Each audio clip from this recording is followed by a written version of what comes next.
Hello you guys, and thank you so much if you're joining me for my part 2 video of this review of Game of Thrones episode 7 of season 2, A Man Without Honor, with added information from the novels. And this is something that I haven't done before. This is a part 3 of this review, and it kind of sucks that I'm doing it with part 3 because I noticed that people watch part 1 more than they watch part 2, and I'm sure that people are going to get tired of hearing me yap about all this, and it's kind of boring. Sorry about that. My nose is itching wicked bad. But thank you guys so much if you made it from part 2 and you're joining me right now. Thank you so much. You guys are the freaking best. And view and comment. And thanks again. I really appreciate it. So now we have the scene with Tyrion and Cersei, and they're pretty much talking about like Stannis and their worries about him, and that he's pretty much going to fall on King's Landing very soon with his pretty much navy, or his host of ships that will come in from. I had my map before, and I think I showed it to you guys, but it was kind of lame. You have like Dragonstone, where Dragonstone, where Stannis is, and then you have a little bit below the ocean, or in the sea, you have right in the cove like area. It kind of goes like this, where you have King's Landing. And I'm looking at the screen to look at my fingers right now. So all that he has to do is just kind of sail down and go right into the harbor, and there he is. So he's very close, and now that he has Renly's men, he has the manpower. So she's pretty much not worried about it, or she is. Actually, she's terrified of the fact that this is the threat that's pretty much on their front door. She's pretty much says, "Don't worry about it though. We have wildfire. We'll burn them all." And Tyrion, being the more sensible, more logical one, is just like, you know, we have a lot to worry about right now, and things are now even worse because not only is this situation upon us, but we have a king that is crazy.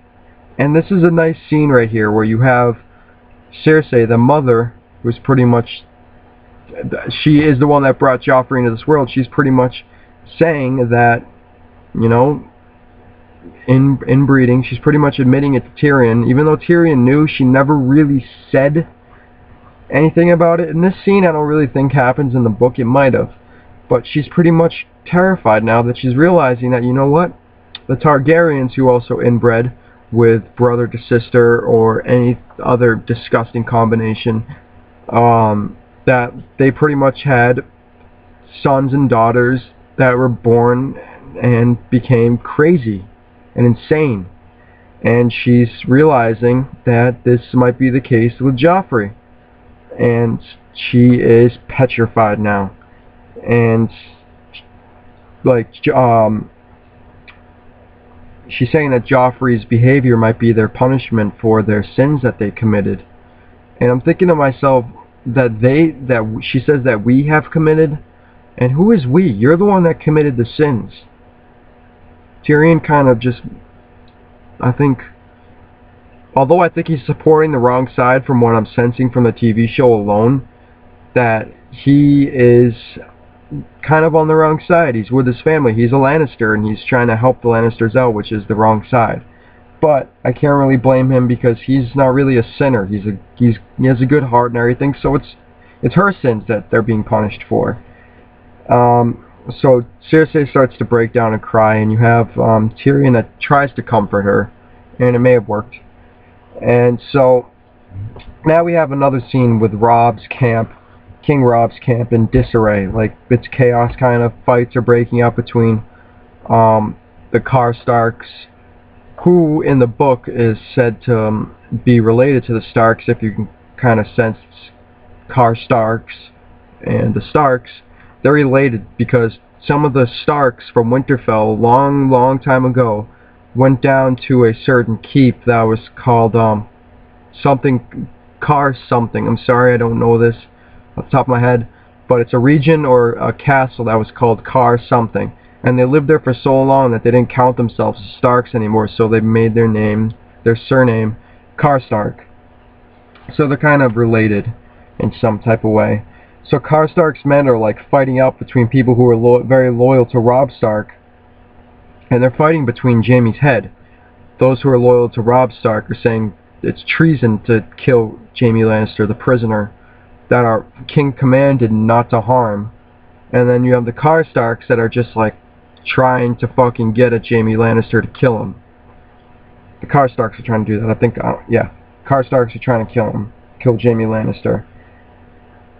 So, then Catelyn goes to Jaime Lannister to talk to him. And this does happen in the book, but it's under completely different circumstances. I will say this, that what happens in the book, I have plenty of time to talk about this too, because this is part 3. What happens in the book is that Jaime Lannister tries to escape in a way that was completely different. Tyrion and Cersei came up with a plan to send, when they brought back Ned Stark's bones to Catelyn. You saw that scene in one of the episodes.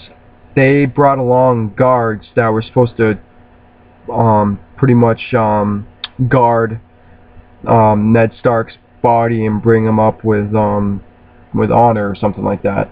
And within those soldiers, there were hidden people who were very special, or were specialists with certain things. One was a great picklocks. He can pick locks very well. He's like a very sneaky. And the other guy was very good at just like killing people with his bare hands. He was skilled with killing people. And the third person, I think, was just like pretty much just like smart and just like he can think well on his think well within like pressure. So they let him escape and they kill a certain guard and they do all this and do that, and pretty much Jaime escapes, and then they bring him back. And when this is the bringing him back, which they just showed happen in this very episode. They bring him back, and Robb says, alright, now that you tried to escape, I'm going to put you in a dungeon now. You're not going to be held in like a little wooden stock thing. You're going to be put in a dungeon, in the darkest dungeon. And that's where Catelyn visits him. That's how it happens. And Catelyn's pretty much visiting him exactly. They talk in the same way as they are in the TV show.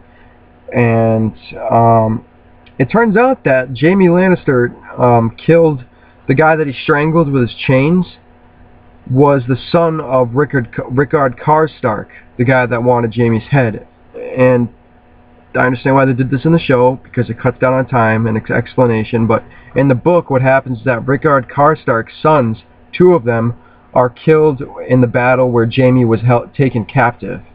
And ever since then, that's when Rickard Stark has been wanting to kill Jaime. So that tension has been there ever since Jaime Lannister came into the camp in the book. But they changed it, and it's fine. So, they talk about like Aerys Targaryen and his oath and everything like that, and you can sense, you know that in the book as well, that Jaime Lannister is pissed about being called Kingslayer. That's what really gets to him. He hates being called Kingslayer, and because he takes it as such an insult is because he rid the world of a king that had so much power and was just doing such horrible things to people, burning them alive, just killing innocents, just being insane, just completely doing like horrible things. And at that point, Jaime Lannister did show some type of, I know it wasn't honor because he was supposed to protect this king, but he showed almost some type of emotion that he didn't really necessarily kill this king for the throne, because if he really wanted to, he would have put more of a fight up for the throne when Ned Stark showed up. But he pretty much killed this king out of like thinking that it would be right for the kingdom to get rid of a man like this. And I think that was right for him to do that. I think that it was a good thing that he did that, killing Daenerys' father. Anyway, which was I thought was a connection with that scene with that boy when they were in that little wooden cage together, when that boy was talking about being his squire. That I thought that there was kind of Jaime's way of like liking this kid, because he didn't think of him as being a Kingslayer, and he looked at him as being a hero kind of, and looked up to him. But that kind of proved to be lame and false, because he ended up killing him. So now Jaime Lannister gets pretty nasty. He gets pretty bullshit. He gets pretty rude and pretty evil right here. He talks about dead Ned and how it must have felt for Catelyn to feel that she was betrayed by Ned when he went off and he had sex with another woman and brought back a bastard child, and he dishonored himself that way, and Ned had less honor than Jaime Lannister. And he was saying, like, how did it feel knowing that your precious Ned fucked another woman? He's saying an evil like that, just being so blunt and just so mean and cruel that, like in the book, she says to Brienne, sword, and like in the book it cuts off right there, and you don't know what happens.